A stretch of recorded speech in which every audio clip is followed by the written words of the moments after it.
He was transfigured before their eyes, and his clothes became dazzlingly white. Mark 9:2-3. அவர்கள் முன் அவர் தோற்றம் மாறினார். அவருடைய ஆடைகள் வெள்ளை வெளியேறென ஒளி வீசின.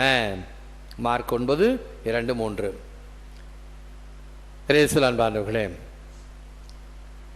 by faith we know his existence, in glory we know his nature.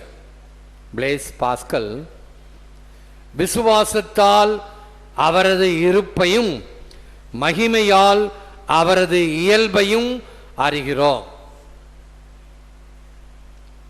கதை, சம்பவம், அனுபவம் இது மட்டும் போதாது. கொஞ்சம் அவ்வப்பொழுது ஆழ்ந்த கருத்தையும் ஏற்றுக்கொள்ள வேண்டும். இதெல்லாம் ஆழ்ந்த கருத்து. பிள்ளைகளுக்கு சோறு ஊட்டும் போது அது கடிச்சு கையாக தான் தொட்டுக்க எது இருக்குதோ அதை தான் சாப்பிட விரும்பும். முட்டையா, மீனா, கறியா, அதை மட்டும் கொடு, சோறு இறங்காது, வேண்டாம் அப்படின்ற மாதிரி. அந்த மாதிரி கதையா, சம்பவமா, நடந்த நிகழ்ச்சியா நல்லா இருக்கு கேட்கறதுக்கு. கொஞ்சம் ஆழ்ந்த கருத்தா நமக்கு சொணக்கமா இருக்குது, புரியல. கொஞ்சம் நாம் நம்முடைய எண்ணத்தை அங்கே செலுத்த வேண்டும், என்ன சொல்லப்படுகிறது என்று. விசுவாசத்தால் அவரது இருப்பையும் மகிமையால் அவரது இயல்பையும் அறிகிறோம். தமிழில், ஆங்கிலத்தில் by faith we know his existence, in glory we know his nature. இதெல்லாம் சொல்ல முடியாத முத்துக்கள், அருமையான வார்த்தைகள் எல்லாம் நீங்கள் பார்க்கறதுக்காக அந்த ஸ்லைடெல்லாம் இருக்கிறதுனால கொஞ்சமாவது நம்ம மனசில் நிறுத்த முடியும். இல்லைன்னா ஒன்றும் புரியாது. என்ன அர்த்தம் கொஞ்சம் விளக்கம் சொன்னால் உங்களுக்கு புரியும். இயேசுவினுடைய வாழ்க்கை நமக்கு தெரியும். பிறப்பு, வளர்ந்தார், இறந்தார், புதுமையெல்லாம் செஞ்சார், எல்லாம் செஞ்சார். இந்த வாழ்க்கையில் எது ஒரு 2 முக்கியமான நிகழ்ச்சியாக கருத முடியும்? ஒரு படமாக போட்டு ஒரு படமாக வரைய சொன்னால் என்ன செய்வீங்க? ஒரு அம்மா கிட்ட கேட்டாங்களாம், உங்கள் பிள்ளையுடைய வாழ்க்கையில் எந்த நிகழ்ச்சி உங்களுக்கு மிகவும் பிடித்தமான நிகழ்ச்சி? உங்கள் பிள்ளைகிட்டே நிறைய நிகழ்ச்சி இருக்கும். பள்ளிக்கூடத்தில் சேர்க்கும் போது அழுதுட்டு போனது, திருப்பி வந்தது, அல்லது எல்லாம் இருக்கும். எந்த நிகழ்ச்சி உங்கள் மனசில் அப்படியே பதிஞ்சு நிற்குது? அப்போ அந்த அம்மா சொல்லிச்சு, ஒரு தடவை என் பையன் எதையோ உடைச்சிட்டான். அப்போ நான் எங்கே அடிக்க போகிறேனோன்னு சொல்லி பயந்துக்கிட்டு அம்மா நான் உடைச்சிட்டேன், தப்பு செஞ்சிட்டேன், என்னை மன்னிச்சிருமா அப்படின்னு சொல்லி கண்ணீரோடு என்கிட்ட மன்னிப்பு கேட்டான். அந்த நிகழ்ச்சி என்னால் மறக்க முடியாது. இப்படி பல நிகழ்ச்சிகள். அது நம்முடைய பிள்ளையோ, குடும்பமோ, சமுதாயமோ, வாழ்க்கையோ, வேலை செய்கிற அனுபவமோ எது வேணா இருக்கும். இயேசுவை பற்றி 2 நிகழ்ச்சி நான் சொல்கிறேன். அது மிக சிறந்ததாக கருதியதால் பசிலிக்காவில் இதே போல் 2 வாசகத்தாங்கிகள் இருக்கின்றன. நல்ல பெரிய கண்ணாடியிலான வாசகத்தாங்கி. 2லையும் அந்த படம் போட்டிருக்கிறேன். வந்தால் பார்த்தா மக்களுக்கு அந்த படம் கருத்தை சொல்ல வேண்டும். என்ன படம்? ஒன்று இந்த படம், மறுரூபமான தாபோர் மலையில் இயேசு மறுரூபமான காட்சி. இயேசு நடுவில், ஒரு பக்கம் மோயிசன், ஒரு பக்கம் எலியா, மகிமையான அந்த காட்சி. அதில் இருக்கிற கருத்து என்ன? மோயிசனை விட, எலியாசை விட இவர் மேலானவர்.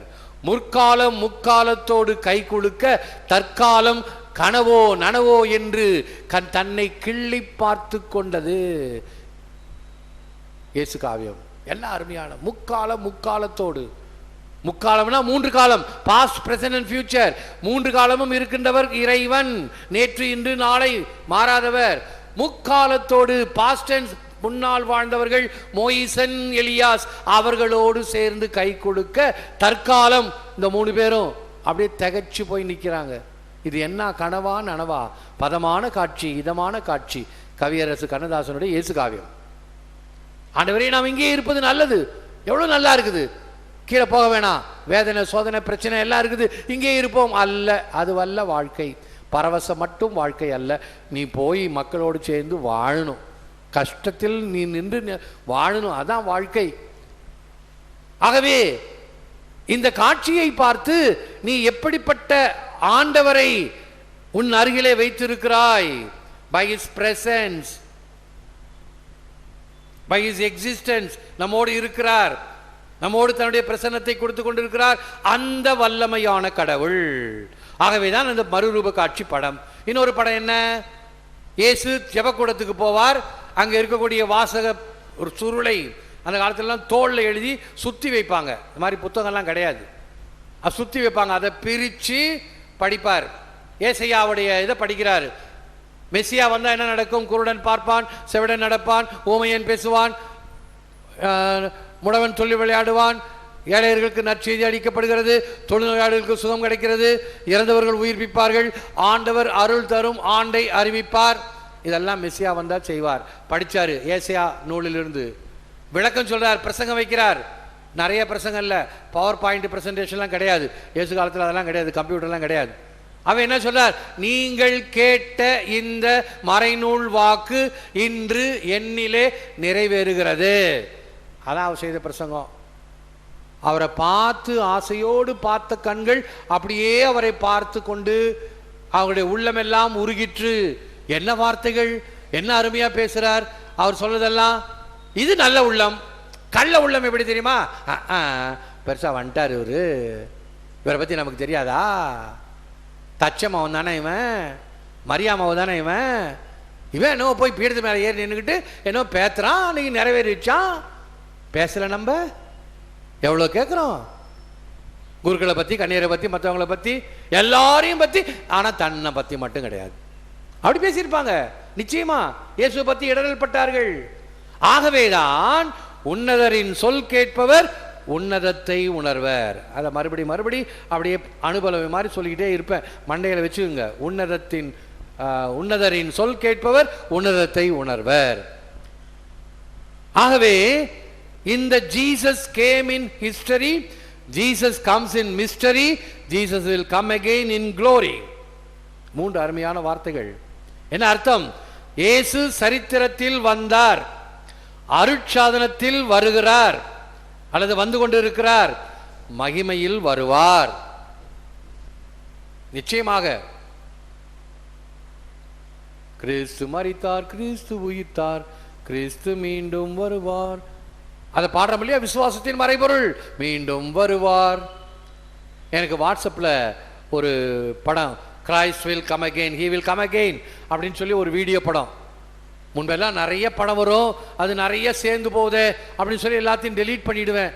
எனக்குள்ளார ஒரு ஆசை, ஐயோ அருமையான படங்கள்லாம் வருது, இதெல்லாம் நான் கலைச்சிக்கிட்டே இருக்கேன், கொஞ்சம் சேர்த்து வச்சா நல்லா இருக்குமே. அப்படி தேடுங்கள் கொடுக்கப்படும். இப்போ சமீபத்தில் ஒரு பென் டிரைவ் இருக்குது, அந்த செல்ஃபோனில் போட்டு சேவ்னு சொன்னால் அதில் போய் சேவுக்கும், எவ்வளோ வேணாலும் சேர்த்துக்கிட்டே இருக்கலாம். அப்படி சேர்த்து வச்சுருக்கிறேன். ஹீ வில் கம் அகெயின் தியானத்தில் மற்ற நேரத்தில் நான் போட்டு காட்டுறேன். He will come again. எப்படி வருவார்? மாட்சியோடு வருவார்.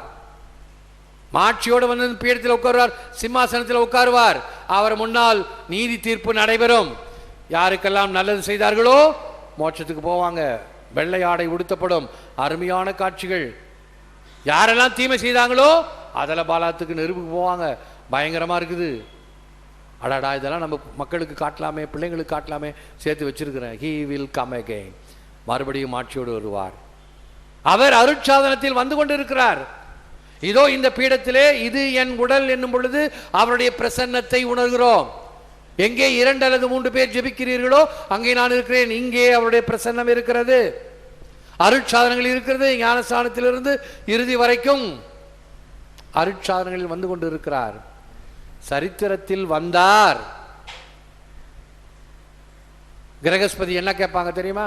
நீ பாத்தியா அவர் தாடி வச்சிருந்தான்னு கண்டியா, ஜடாமுடி வச்சிருந்தான்னு பார்த்தியா, இதான் ஜேசஸா?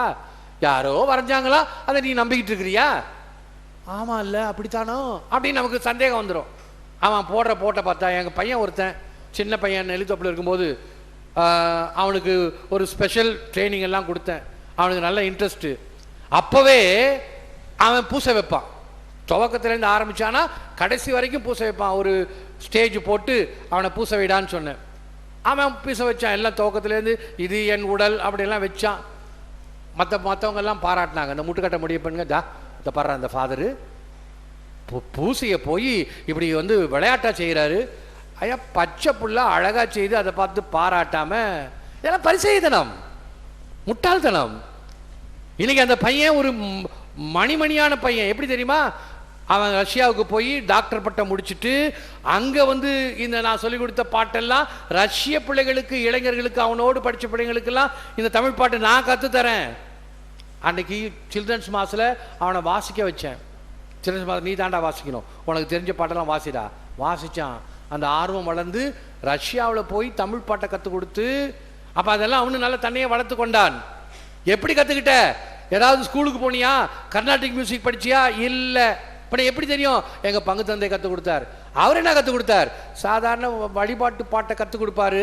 கற்றுக் கொடுக்கும் போதே சொல்லுவார், இதை இப்படி பாடணும், இதை இப்படி பாடணும், இது சங்கதி, இது முதல் தடவை இப்படி பாடணும், ரெண்டாவது தடவை இப்படி பாடணும்னு சொல்லுவார்.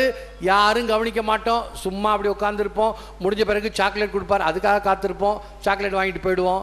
ஆனால் நான் மட்டும் கொஞ்சம் நல்லா கற்றுக்கிட்டேன். அதுதான் இப்போ எனக்கு கொடுக்குது. த பெஸ்ட் சிங்கர், எல்லாத்துலேயும் ப்ரைஸ் எல்லாம் வாங்கியிருக்கிறான். இப்போ சென்னையில் ஒரு டாக்டர் வேலை செஞ்சுக்கிட்டு இருக்கிறான். ஒரு வீட்டில் தங்கியிருக்கிறான், மெத்தையில் தங்கியிருக்கிறான். கீழே வீடு, கீழே இருக்குது ப்ராட்டஸ்டன்ட் வீடு. மேலேருந்து பாட்டு பாடுறான், தான் கற்றுக்கிட்ட பாட்டெல்லாம் பாடுறான். கீழே இருக்கவங்க பார்த்தாங்க, அடாடா இந்த பையன் இவ்வளோ அருமையாக பாடுறானே, நம்ம சபைக்கு ஈர்த்து கொள்ளலாமா அப்படின்னு தூண்டில் போடுறாங்க. தம்பி எங்கள் சபைக்கு வா. வரனே போனா. ஏன் தம்பி, நீங்கள் எல்லாம் கத்தோலிக்க திருச்சுவை தானே, மாதாவை தானே கும்பிடுறீங்க, ஏன் தம்பி மாதாவை கும்பிடுறீங்க? அப்படியா? உடனே நான் கொடுத்த அஸ்திரத்தை பண்ணிட்டான். பார்த்தீங்களா எப்படி பயன்படுத்தினார்? ரோமையருக்கு எழுதிய திருமுகம் 8ஆம் அதிகாரம் 30ஆம் வசனம் என்ன சொல்லுகிறது சகோதரனே? அவங்களுக்கே தெரியாது. ஏன்னா அவங்களுக்கு தெரிஞ்சது தான் தெரியும். சிலை வழிபாடை மட்டும்தான் சொல்லுவாங்க, இது தெரியாது. உங்களுக்கு தெரியாது இல்லை, நான் சொல்கிறேன். தமக்குரியவரை முன்குறித்தார், முன்குறித்தவரை அழைத்தார், தேர்ந்தெடுத்தார், மகிமையில் பங்கு பெறச் செய்தார். யாருக்கு பிரதர் பொருந்தும்? மாதாவுக்கு தான் பொருந்தும். அவனுக்கு நெத்தி அடி அடிச்சு மாறுது. என்னடா அது, நமக்கு ஒரு கத்தோலிக்க பையன் வேதம் சொல்றானு. சரி, நீங்க சொன்னீங்களே மாதா பெத்தெடுத்துட்டு போயிட்டாங்கன்னு. இயேசு விண்ணிற்கு போனார், தானாக எழுந்து போனார். அப்படி தானாக தொப்புடு கூச்சிருக்கலாமே. ஏன் மாதா வயித்துல பிறந்தாரு? அருளிருந்த மரியே வாழ்கன்னு வேதத்துல தானே சொல்லுது. பெண்களுக்குள் ஆசிரிக்கப்பட்டவள் வேதத்தில் தானே சொல்லுது, நான் சொல்லலையே. கத்தோலிக்க மர சொல்லலையே, வேதத்தில் தான் சொல்லுது. அரைக்குறையா வைக்காதீங்க, இன்னும் நிறைய இருக்குது என்கிட்ட. எப்படி இருக்குன்னா, எங்கள் கத்தோலிக்கத்தில் எவ்வளோ இருக்கும் நாங்கள் தான் புரிஞ்சு கொள்வது கிடையாது, எங்களுக்கு தான் தெரியாது. எங்கள் ஃபாதர்களுக்கெல்லாம் தெரியும். எங்கள் பங்குசாமியார் சொல்லதே நானே உங்களுக்கு இப்படி நெத்தடி அடித்தேன்னா இன்னும் எவ்வளோ இருக்குது. போதும், இவன் போகிற போக்கில் பார்த்தா நம்மளே மனமாத்திரம் இருக்குன்னு விட்டாங்க. அது ஒரு பக்கம். சந்தடி சாக்கில் இன்னொன்று சொல்கிறேன். எனக்கு இன்னொரு அம்மா, ஒரு டாக்டருடைய ஒய்ஃப் ஃப்ரெண்டு, இந்த டிவியினால ஃப்ரெண்டு, இந்து பெண்மணி தான். அவங்க இந்த டிவியில் பூசையை பார்த்துட்டு இறுதி ஆண்டவருக்கும் மாதா மீதும் நம்பிக்கை வச்சு இறுதி ஆண்டவர் படத்தையும் மாதா படத்தையும் அவங்க வீட்டில் வச்சுருக்காங்க. சுற்றி இந்து கடவுள்கள், ரெண்டு பக்கமும் இறுதி ஆண்டவர் இருக்கிறார், மாதா இருக்கிறார். நல்ல பணக்கார வீடு, டாக்டர் வீடு அப்படின்னோடனே போனார். யெகோவா சாட்சி நண்பர் ஒருத்தர் போனார். ஆஹா நல்ல பணக்கார வீடு, போய் இந்த மீனை மடக்கலாம் அப்படின்னு போனாங்க. சகோதரியே, நான் உங்களோடு பேச விரும்புகிறேன், உண்மையான கடவுளை பற்றி சொல்ல விரும்புகிறேன், வாங்க உட்காருங்க. அவங்க நினச்சாங்க ஒரு மீனை பிடிச்சிட்டோம் அப்படின்னு நினச்சாங்க. ஐயா நீங்கள் இதெல்லாம் மாதாவெல்லாம் கடவுள் கிடையாது, இயேசு கூட கடவுள் கிடையாது, யெகோவா தான் உண்மையான கடவுள். இவங்களுக்கு ஒரே ஷாக்கு. மாதா கடவுள் வேலை தெரியும், கடவுள் இல்லைன்னு எனக்கு தெரியும். நான் பாரம்பரிய ஒரு இந்து தான், ஆர்த்தடாக்ஸ் இந்து. பார்த்தீங்களா, எல்லாம் இந்து கடவுள் சாமியெல்லாம் வச்சிருக்கிறேன். ஆனாலும் இதே ஆண்டவர் படத்தையும் வச்சிருக்கிறேன், மாதா படத்தையும் வச்சிருக்கிறேன். அந்த பக்தி ஏன் வந்ததுன்னா, டிவியில் தாமஸ் ஃபாதர் பூசையை பார்த்தேன், பிரசங்கத்தை கேட்டேன், அவருடைய ஆராதனை கேட்பேன், எனக்கு பிடிச்சிருக்கு. ஏதாவது ஒரு வெள்ளிக்கிழமை நான் பூசைக்கு போவேன். இப்படி போயே நான் நல்லது தெரிஞ்சுக்கிட்டேனே. இப்போ நான் கேட்குறேன், தாய் இல்லாமல் தனையன் உண்டோ? தாய் இல்லாமல் புள்ள வருமா? ஒரு சாதாரண லாஜிக் ஆச்சே. ஆகவே அந்த தாய் வழியாக தானே இயேசு வந்தார். இவ்வளோ தூரம் தெரிஞ்ச நான் இந்து, நான் உனக்கு சொல்கிறேன், உனக்கு இன்னும் நிறையா வேணும்னா இறுதி ஆண்டவர் கோயில் தாமஸ் ஃபாதர்கிட்ட போ, நல்லா உனக்கு சொல்லுவார் அப்படின்னு சொல்லிட்டு, ஃபாதர் என்கிட்ட வந்தாங்க இந்த யெகோவா வேத சாட்சிகள், நல்லா வேப்பலை அடிச்சுட்டு விட்டுருக்கேன், ஒருவேளை உங்களை வந்தால் இன்னும் கொஞ்சம் அடித்து திருத்துங்க, ஞானத்தோடு இருங்கள், இந்த இதுக்கெல்லாம் சால்ஜாப்புக்கெல்லாம் போவாதீங்க, உண்மையான ஞானம் இங்கே இருக்கிறது. இயேசு கிறிஸ்து சரித்திரத்தில் வந்தார். ஆகவேதான் போஞ்சு பிலாத்தின் அதிகாரத்தில் பாடுபட்டு அப்படின்னு விசுவாச பிரமாணத்தில் சொல்றோம். போஞ்சு பிலாத்து என்னத்துக்கு விசுவாச பிரமாணத்தில் வரணும்? இயேசுவை சரி, பிதாவை சரி, பரிசுத்தாவை சரி, இதெல்லாம் சொல்ல போஞ்சு பிலாத்துக்கு என்ன பெரிய அஜிஸ்டவனா? இல்லையே. அவன் பேரை ஏன் வச்சிருக்கிறோம்? சரித்திரத்தில் வந்தார். மற்றவங்க யாரும் மறுக்க முடியாது, மறைக்க முடியாது. சரித்திரத்தில் வந்தவர் அப்பா எங்கள் ஆண்டவர் இயேசு கிறிஸ்து. ஆகவே இது ஒரு கற்பனை கதை அல்ல. இயேசு கிறிஸ்து வந்தாராம், பிறந்தாராம், வாழ்ந்தாராம், செத்தாராம், உயிர்த்தாராம், அப்படி இல்லை, கற்பனை அல்ல.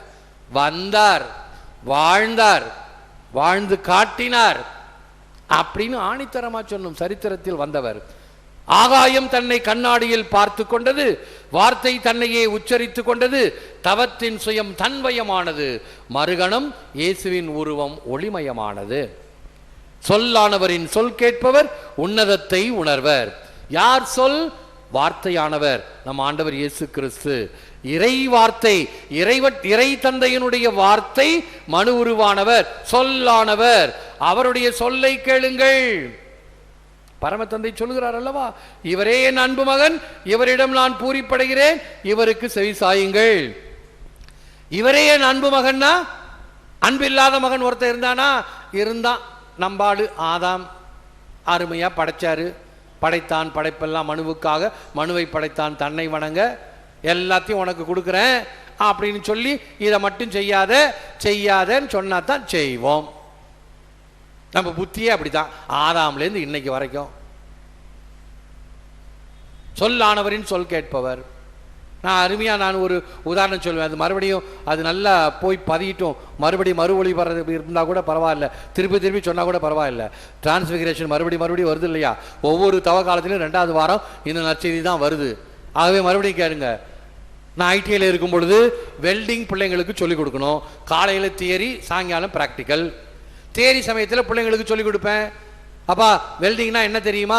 ஒரு எலக்ட்ராட் வழியாக கரண்ட் பாஸ் ஆகுது, கீழே இருக்கக்கூடிய ஒரு இரும்பு பொருளுக்கு போகுது. இந்த பொருளிலிருந்து அந்த பொருளுக்கு மின்சாரம் பாயும் பொழுது வருகின்ற ஒளிதான் அந்த ஆர்க் என்ற ஒளி. அந்த சமயத்தில் மிகுந்த வெப்பமாக இருக்கும், அதனால் உலோகம் உருகுகிறது. 2 உலோகத்தையும் உருக்கி இணைப்பதுதான் வெல்டிங். தேரி முடிஞ்சிருச்சு. அவனுக்கு பாதுகாப்பா சொல்வேன், அப்படிப்பட்ட சமயத்தில் இந்த ஒளியை பார்க்க கூடாது. அது அல்ட்ரா வயலட் ரேஸ், புற ஊதா கதிர்கள், கண்ணுக்கு ஊறு விளைவிக்கும், கண்ணை பாதிக்கும், கண்ணு வலிக்கும், பார்க்காத. ஆகவே பக்கத்தில் வேலை செய்கிற ஸ்கில்டு ஒர்க்கர் அவங்க எப்படி வேலை செய்கிறாங்க பார்த்துக்க, கற்றுக்க. நீயும் கற்றுக்கிட்ட பிறகுதான் அதை வேலை செய்ய முடியும். அது ஒரு சிங்க்ரோனைசேஷன். நீ அந்த எலக்ட்ராடு தொடும் பொழுது அந்த ஷீல்டு உன் கண்ணுக்கு வரணும். எப்படி டிரைவிங் பண்ணும் பொழுது accelerator, brake, clutch, gear, steering, பார்வை எல்லாம் ஒன்றா இருக்குதோ, அதே போல் இதுவும் ஒரு தொழில். கற்றுக்க, அவசரப்பட்டு அதை பார்க்காத. எல்லாம் தலையாட்டிட்டு போவான், போய் பார்ப்பான், அங்கே வராது. ஏன்னா அவன் தொடர நேரத்தில் அது அணைஞ்சு போயிடும். இந்த நேரத்தில் கண்ணு தெரியாது. ஷீல்டு வந்தால் 2 சிங்க்ரனைசேஷன் கொஞ்சம் நாள் ஆகும் ப்ராக்டிஸ் பண்ணுறதுக்கு. அதுக்குள்ளார அவனுக்கு அவசரம், ஆசை கற்றுக்கணும்னு. சரி பார்த்தான், நேராகவே பார்த்து வெல்டிங் பண்ணுவோமே. என்னதான் ஃபாதர் சொன்னார், என்னதான் ஆகுதுன்னு பார்ப்போமே. நேராக பார்த்து வெல்டிங் பண்ணால் 5 நிமிஷம்தான் கண்ணு குத்த ஆரம்பிச்சிருச்சு. கண்ணுலேருந்து தண்ணி வழுவுது. அப்படியே கண்ணு மூடிக்கிட்டே ஆஃபீஸ்க்கு வரான். ஃபாதர் கண்ணு வலிக்குது ஃபாதர். ஆர்க்க பார்த்தியா? ஆமாம் ஃபாதர். நான் தான் பார்க்கக்கூடாதுன்னு சொன்னேன் இல்லையா? ஆமாம் ஃபாதர். ஏன் பார்த்த? என்ன ஆகும்னு பார்த்தேன் ஃபாதர். என்ன ஆகுன்னு பார்த்துச்சா? ஆமாம் ஃபாதர். என்ன செய்யணும்? போய் 3 நாள் படுத்து கடை, உருளைக்கிழங்கு அறுத்து கண்ணில் வச்சுக்கோ. அப்போ தான் அந்த வருத்தத்தையும் ஊசி குத்துற மாதிரி வலிச்சுக்கிட்டு இருக்கும். சொட்டு மருந்து போடணும். 3 நாள் கழித்து 4ஆம் நாள் கிளாஸ்க்கு வருவான். கண்ணை மூடிக்கிட்டே வருவான், கூலிங் கிளாஸ் போட்டுக்கிட்டே வருவான். காலையில் கிளாஸ்க்கு வருவான், மறுபடியும் சாயங்காலம் ப்ராக்டிக்கல் போகணும். அங்கே வெல்டிங் பண்ணுவான், இங்கே திரும்பிக்குவான். வேண்டாம்ப்பா. இப்போ எப்படி வந்துச்சு? பட்டது தானே வந்துச்சு. பட்டா தான் தெரியும். முன்னாடி சொன்னா கேட்டானா? கேட்க மாட்டான். சொல்லானவரின் சொல் கேட்பவர் உன்னதத்தை உணர்வர். கேள். பரமதந்தை சொல்கிறார் அல்லவா, இவரே நண்பு மகன், இவருக்கு செவி சாயுங்கள். மாதா சொல்றாங்க இல்லையா, அவர் சொல்லுவதுபடி செய்யுங்கள். அப்புறம் அதுக்கு மேல உங்களுக்கு யார் சொல்லணும்? சொல்லணும்னா அது வீண்டா விவாதம். அத அபிரகாம் அடியில் லாசர் இருக்கிறான், கீழே பணக்காரன் இருக்கிறான். அந்த கதை தான்.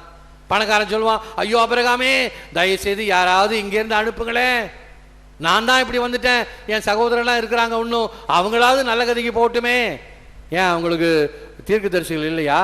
அவங்களுக்கு சொல்லிக் கொடுக்குறவங்களுக்கு யாரும் இல்லையா? ஆசான்கள் இல்லையா? அவங்க சொல்ல பேச்சு கேட்க மாட்டாங்களா? அவங்க பேச்செல்லாம் கேட்க மாட்டாங்க. யாராவது செத்தவங்கலேருந்து போனா தான் கேட்பாங்க. செய்யுங்களேன். நான் அவங்க பேச்சை கேட்க சொல்லு. கூரை ஏறி கோழி பிடிச்சாதான் வானை ஏறி வைகுண்டம் போக முடியும். இங்கேருந்து வரணும். இதான் நம்மளுக்கு வேணுங்கிறத. அதீதமானது வேணும் நமக்கு. சாதாரணதெல்லாம் கேட்க மாட்டோம். சொல்லானவரின் சொல் கேட்பவர் உன்னதத்தை உணர்வார். The transfiguration is the prefiguration of the resurrection. மறுரூபம் உயிர்த்தெழுதலின் முன்னோட்டம், அந்த மகிமை. There is no shortcut to glory.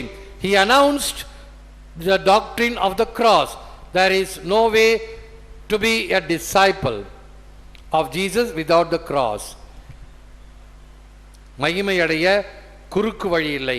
சிலுவையின் சித்தாந்தத்தை அறிவித்தார். சிலுவையின்றி சீடராயிருக்க வழி இல்லை. சிலுவை வழியாகத்தான் கஷ்டப்பட்டாதான் வாழ்வு உண்டு. சுலபமாக குறுக்கு வழியில போக முடியாது. சிலுவையின்றி மகிமை இல்லை. முள்முடியின்றி மகுடம் இல்லை. இயேசு கிறிஸ்து நமக்கு கற்றுத்தந்த சிலுவையின் பாடம் இதுதான். Whatever crosses of daily living, the way to carry it is in union with Christ. இயேசுவோடு இணைந்து சிலுவை சுமத்தலே தினசரி வாழ்வை அர்ப்பணிப்பதாகும். Let go and let God. வேதனையின்றி வெற்றி இல்லை. The gospel is to comfort the afflicted and afflict the comfortable. இது ஒரு அருமையான சிலோஜிசம். The gospel is to comfort the afflicted and afflict the comfortable. அதாவது யாரு செல்ஃப் காம்ப்ளசன்சியாக இருக்கிறார்களோ. காம்ப்ளசன்சினா என்ன தெரியுமா? நான் ஒன்றும் பெரிய பாவி இல்லை, நான் என்ன பெரிய பஞ்சமா பாதகமாக செஞ்சுட்டேன், கொலை செய்யலை, கொள்ளை அடிக்கலை, கற்பழிக்கலை, எதுவும் பண்ணலை, நான் என் கோவில் உண்டு ஜெபம் உண்டு இருக்கிறேனே, என்னை போல மற்றவங்க கிடையாது, நான் எவ்வளோ யோக்கியம் தெரியுமா? அங்கே தான் தப்பு. அதுதான் தப்பு. செல்ஃப் காம்ப்ளசன்சின்னு பேர். இப்படிப்பட்டவர்களை தான் ஏசு நோண்டு வரேன். மவனே நீ சரியில்லை, நோண்ட ஆரம்பிச்சா தூக்கம் வராது. Gospel is comfort the afflicted. யாரெல்லாம் வேதனைப்படுவார்களோ அவர்களுக்கு ஆறுதல் தருவது நற்செய்தி. ரொம்ப இப்படி இருக்கிறாங்களே மெத்தனமா, அவங்களுக்கு தொந்தரவு கொடுத்து கொண்டே இருக்கும் நற்செய்தி. தூங்க விடாது. உனக்கு அமைதி கிடைக்காது. பிறண்டு பிறண்டு படுத்துட்டு இருக்க வேண்டியது தான். பஞ்சுமத்தை இருக்கலாம், தூக்கம் வராது. ஆனா அதே பாருங்க, கட்டாந்தரையில படுத்திருப்பான், கொரட்டை விட்டு தூங்குவான், நிம்மதியான தூக்கம் அவனுக்கு. பணம் இல்லை, சொகுசு இல்லை. இதுதான் வாழ்க்கையினுடைய தத்துவம். விதை தன்னை மாற்றிக்கொண்டு மற்றதில் மாற்றத்தை உருவாக்குவது போல மனிதனும் தன்னை மாற்றிக்கொண்டு மற்றவர்களில் மாற்றம் காண வேண்டும். ஆகவே இந்த மாற்றமானது என்னில் ஆரம்பிக்க வேண்டும். பிறரை பற்றி அல்ல. இவங்க மாறணும், அவங்க மாறணும், இவங்க மாறணும், எல்லாம் மாறணும், தன்னை தவிர எல்லாம் மாறணும். முதலில் நான் மாற்றம் பெற வேண்டும்.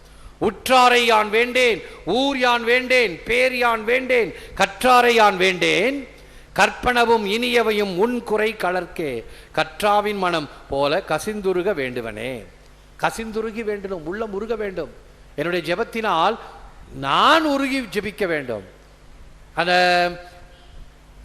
எம்மாவு சீடர்கள் சொன்னார்கள் அல்லவா, அவர் நம்மோடு பேசிக்கொண்டு இருக்கும் போது நாம் உள்ளம் உருகவில்லையா? ஆண்டவருடைய வார்த்தை கேட்கும் போது உள்ளம் உருக வேண்டும்.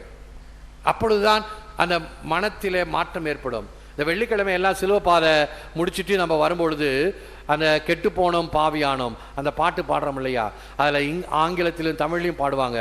அந்த ஒரு பெரிய கொயர் பாடுறத பாட வைக்கிறேன், அதோடு சேர்ந்து நாமும் பாடினா அது அப்படியே மனசை மேலே எழுப்போம். பாடுகள் நீர் பட்ட போது பாய்ந்து ஓடிய ரத்தம், கெட்டு போனோம் பாவியானோம், கிருபை செய்நாதனே, God of compassion, God of mercy and compassion. ஆங்கிலத்திலும் சரி தமிழிலும் சரி அற்புதமான பாடல்கள். இதெல்லாம் உணர்ந்து பாடுங்கள். உள்ளம் உருக வேண்டும், கசிந்துருக வேண்டுவேன். யானே போய் என் நெஞ்சம் போய் என் அன்பும் போய் வினையேன் அழுதால் உன்னை பெறலாமே. இறைவனை பெற வேண்டுமா? நான் கசிந்துருக வேண்டும். வினை செய்த நான் அதற்காக அழ வேண்டும், பிராயச்சித்தம் செய்ய வேண்டும், பரிகாரம் செய்ய வேண்டும். நிழல்களை பிடிப்பதிலேயே இறைவா எங்கள் வாழ்வின் நீண்ட பெரும் பகுதிக்கு விழலுக்கு இறைத்த நீராகிவிட்டதே. வாழ்வின் உண்மை பொருள் எம் கைக்கு அகப்படாமல் வழுக்கிக் கொண்டே போய்விட்டதே. வாருமையா, என்னென்ன வசதிகளோடு வாழ்கின்றோம் என்பதை விட என்னென்ன உயர்ந்த பண்புகளுடன் திகழ்கிறோம் என்பதே உன் அளவுகோல் என்பதை உணர்த்திடும். பலவற்றை குவிப்பதே உண்மையான செல்வம் இல்லை, பலவற்றை விரும்பாமல் இருப்பதே உண்மையான செல்வம். பொருட்களை பற்றி கொள்வதால் பணக்காரர்கள் ஆவதில்லை, பகிர்ந்து கொள்வதால் தான் நாங்கள் பணக்காரர் ஆகிறோம். பாடுபட்டு எங்களையே உயர்த்தி கொள்வது வெற்றி இல்லை, பரிதவிப்பவனை ஒடுக்கப்பட்டவனை உயர்த்துவதே வெற்றியாகும். ஆதிக்கம் செலுத்துபவனுக்கு கவலையிலிருந்து விடுதலை இல்லை, அன்பு தொண்டு புரிபவனுக்கு கவலைகள் அணுகுவதில்லை.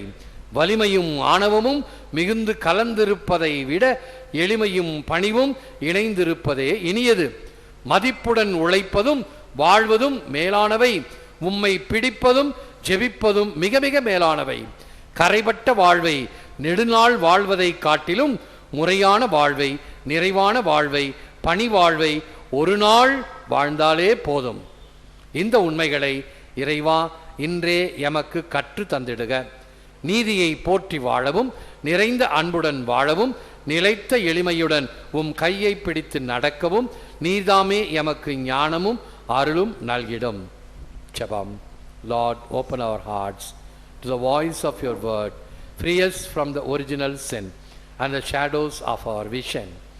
உம் வார்த்தையின் ஒளிக்கு ஆண்டவரே எம் இதயங்களை திறந்து எம் பார்வையை மறைக்கும் ஆதி பாவ இருளில் இருந்து பாதுகாத்தருளும். ஏற்று வரமருளும் இறைவா, காக்கும் கரங்களினால். ஆமென், ஆமென்.